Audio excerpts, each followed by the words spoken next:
Welcome to UTV. ప్రస్తుతం తెలంగాణ రాజకీయ వర్గాల్లో హెచ్సియు భూముల వ్యవహారం హాట్ టాపిక్గా మారింది. రాష్ట్ర ప్రభుత్వం అడ్డగోలు నిర్ణయాలకు ఇది నిదర్శనమని ప్రతిపక్ష పార్టీలు విమర్శనాస్త్రాలు సంధిస్తున్నాయి. హైదరాబాద్ కేంద్రీయ విశ్వవిద్యాలయం సమీపంలోని గచ్చిబౌలి భూములపై తెలంగాణ రాష్ట్ర పారిశ్రామిక మౌలిక సదుపాయాల సంస్థ హెచ్సియు అధికారులు విరుద్ధ ప్రకటనలు విడుదల చేశారు. షేర్లింగంపల్లి మండలం కంచె గచ్చిబౌలి సర్వే నెంబర్ 25లోని 400 ఎకరాలపై సంపూర్ణ హక్కులు తమకే ఉన్నాయని ప్రభుత్వం పేర్కొంది. గత జూలైలో వీటికి సర్వే నిర్వహించామని టీజీఐఐసి పేర్కొనగా రెవెన్యూ అధికారులు ఎలాంటి సర్వే నిర్వహించలేదని హెచ్సియు స్పష్టం చేసింది. ఎవరికైనా హెచ్సియు భూములు బదలాయింపు చేయాలంటే ఎగ్జిక్యూటివ్ కమిటీ అనుమతులు ఉండాలని, ఈసీలో 6 సభ్యులను రాష్ట్రపతి నియమిస్తారని రిజిస్ట్రార్ డాక్టర్ దేవేష్ నిగమ తెలిపారు. అయితే మరోవైపు విద్యార్థులు తరగతులు బహిష్కరించడంతో పాటుగా నిరవధిక సమ్మెకు దిగుతున్నట్లుగా విద్యార్థి సంఘాలు ప్రకటించాయి. ఇదిలా ఉండగా రాష్ట్ర బీజేపీ నాయకులు ఈ అంశంపై పెద్ద ఎత్తున విమర్శలు చేస్తూ హెచ్సియు భూముల వ్యవహారాన్ని కేంద్రం దృష్టికి తీసుకెళ్లారు.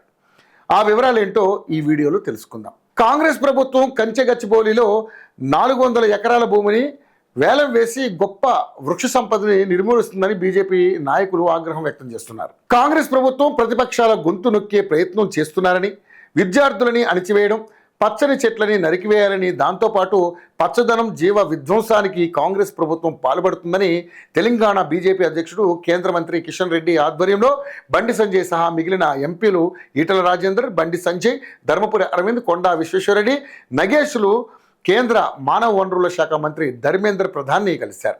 ఈ విషయంలో వెంటనే కేంద్రం జోక్యం చేసుకోవాలని, పర్యావరణ హెరిటేజ్ భూములను కాపాడాలని మంత్రి కోరారు. హైదరాబాద్ వాతావరణ సమతుల్యానికి కంచె గచ్చిబౌలి భూములు ఎంతో దోహదపడతాయని వివరించారు. 700 ఎకరాల ఔషధ మొక్కలు, 220 రకాల పక్షి జాతులతో ఆ ప్రాంతమంతా అలరారుతుందని ఎంపీలు మంత్రికి వివరించారు. కాంగ్రెస్ నాయకులు అక్రమంగా ఆ భూమిని రియల్ ఎస్టేట్ వ్యాపారానికి ఉపయోగించాలని చూస్తున్నారని ఆరోపించారు. హైదరాబాద్ విద్యార్థులు, ప్రజానికం కాంగ్రెస్ నిర్ణయాన్ని వ్యతిరేకిస్తున్నారని, సత్వరమే కేంద్రం గచ్చిబౌలి కంచె భూములపై జోక్యం చేసుకుని సమస్యని పరిష్కరించాలని ఎంపీలు కోరారు.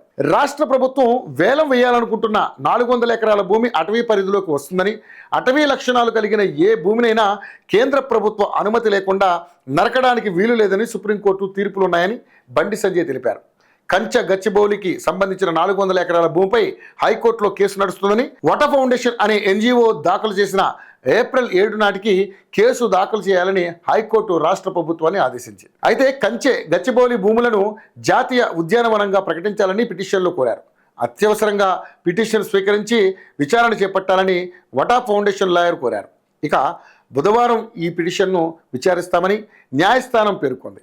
ఆ భూములను వేలం వేయడానికి కాంగ్రెస్కు అధికారం లేదని, వీలు కాదని బండి సంజయ్ ఆగ్రహం వ్యక్తం చేశారు.